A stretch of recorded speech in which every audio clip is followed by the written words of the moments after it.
शायद भी जैसे last year Faisal town phase 2 release हुआ था, इस टाइम फिर फैसल टाउन का ओवरसीज ब्लॉक रिलीज हो रहा है, तो आप उसके बारे में क्या कहना चाहते हैं? और डीलर उसके अंदर सेटिस्फाइड है, और क्लाइंट्स की सेटिस्फेक्शन कहाँ तक है उसके अंदर? यार देखें, पहले जब आया था ना फैसल टाउन का फेज 2 पार्ट 1, जो भी वो ब्लॉक का नाम देंगे, अभी नया ब्लॉक तो ओवरसीज आ रहा है, पहले ब्लॉक का आई थिंक सो नाम नहीं पता, जनरली होगा।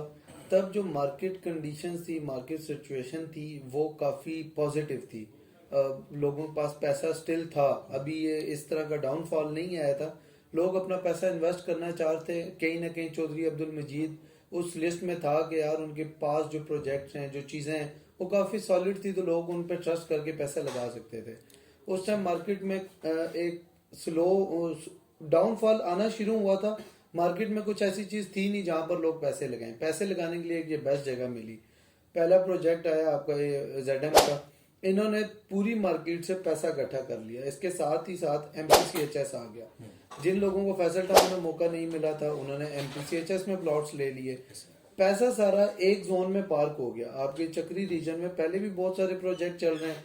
एक ट्रस्टेड डेवलपर आया तो लोगों ने पैसा अपना सारा वहां इन्वेस्ट कर दिया। उसके बाद आप देखें जो डाउनफॉल आया, उसके बाद मार्केट में कोई प्रोजेक्ट आ भी रहा है तो बिक नहीं रहा। पैसा एक जगह बाउंड है, वे ऑफ एग्जिट नहीं है। फैजल टाउन नो डाउट एक अच्छा प्रोजेक्ट है, डेवलपर बड़े अच्छे हैं, मगर चीज़ें काफ़ी टाइम लेती हैं। हमें आजकल जो यंगस्टर्स हैं, जो लोग बड़ा शॉर्ट, आपको पता है सक्सेस ओवरनाइट या इनकम ओवरनाइट ना, लोग चाहते हैं कि एकदम हमारी चीज़ें डबल हो जाएं।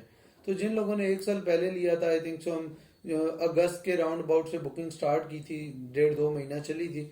तो वो बुकिंग्स उन लोगों के पैसे फंसे, वे ऑफ एग्जिट नहीं है। जिस अमाउंट पे लिया था लोगों ने, हालांकि डिस्काउंट्स भी लिए बुकिंग्स पे, अभी तक उनकी चीजें इतने माइनस में है कि वो एग्जिट नहीं लेना चाहते। अगर भी चले, आपने बात की ओवरनाइट सक्सेस के बारे में, तो जो रियल एस्टेट का काम कर रहे हैं फैसल टाउन के साथ, जो चौधरी मजीद साहब के साथ काम कर रहे हैं, क्या आपको उन डीलर्स का फ्यूचर नजर आ रहा है कि वो ओवरनाइट सक्सेस, या वो अगर फ्यूचर में अगर इसी प्रोजेक्ट के साथ जुड़े रहे, तो वो क्या फ्यूचर में यहाँ से इतनी अर्निंग कर सकते हैं कि वो सक्सेसफुल बन सके रियल एस्टेट की फील्ड में?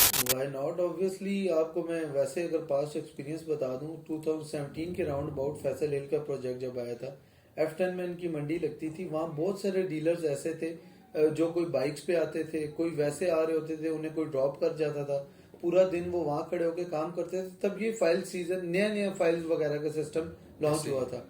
चीज़ें बड़ी डाउन थी, माइनस भी रहे, 1.5-2 साल प्रोजेक्ट पिटते रहे। मगर जिन लोगों को चौधरी अब्दुल मजीद पर ट्रस्ट था, अपने काम पर ट्रस्ट था, जगह नजर आ रही थी, काम होता हुआ नजर आ रहा था, वो लोग उसके साथ लगे रहे। आज वो लोग सक्सेसफुल हैं। आज 2023 है, 6-7 साल हो गए। कोई सोशल मीडिया पे बहुत बड़ा किंग बना हुआ है, किसी का ऑफिस बहुत खूबसूरत है। तो ये सक्सेस ओवरनाइट नहीं होती। बेसिकली इसके पीछे स्ट्रगल बहुत ज्यादा होती है। मगर जब मार्केट बूम पकड़ती है तो उसके साथ आप अपनी वर्किंग की वजह से, अपने स्किल्स की वजह से आप भी बूम पकड़ते हैं। वैद भाई, फैसल टाउन का जो ओवरसीज ब्लॉक लॉन्च हो रहा है, इसके बारे में आप क्या राय देना चाहते हैं? जैसे कि हमें पता लगा है कि बिल्कुल मोटरवे के साथ एग्जिस्ट करता है, तो क्या ये इस बात में कितनी सच्चाई है? यार सच्चाई का अभी हम कह नहीं सकते। जब बुकिंग्स आती हैं कोई भी सोसाइटी, चाहे बड़े से बड़ा नाम हो या छोटी मोटी जो सोसाइटीज होती हैं, लो कॉस्ट स्कीम्स होती हैं, ये बुकिंग लॉन्च करते टाइम तो आपको बहुत सुहाने ख्वाब दिखा देती हैं। डीलर का काम ही ख्वाब बेचना है। बड़े बड़े ख्वाब दिखा देती हैं, हम इस पीस ऑफ लैंड पे देंगे, बड़ा मास्टर पीस ऑफ लैंड है। बाद में जब उन्होंने कोई नई बुकिंग लानी होती है, पुरानी वाली बुकिंग को उठा के पीछे कर देते हैं। जिन लोगों ने पहले ट्रस्ट किया होता है, उन लोगों के प्लॉट्स को, लैंड को कहीं पीछे एडजस्ट कर देते हैं, आगे पीछे कर देते हैं। तो आई डोंट थिंक सो कि जो लोकेशन स्टार्ट में बताई जाती है एग्जैक्ट वही होती है। वैसे भी लास्ट टाइम जब फैसल टाउन प्रीवियसली लॉन्च हो रहा था, तो उस टाइम चौधरी मजीद साहब ने बताया था कि बिल्कुल ठलिया इंटरचेंज के ऊपर एग्जिस्ट करता है। बट हमने जब साइट को विजिट किया तो हमें काफी और राइट, मैं यही कहना चाह रहा था अभी आपको कि देखें, स्टार्ट में जो बताया जाता है वो होता नहीं। अब जो नया ब्लॉग आ रहा है, ओवरसीज ब्लॉग, नो डाउट हम उसके लिए पॉजिटिव हैं।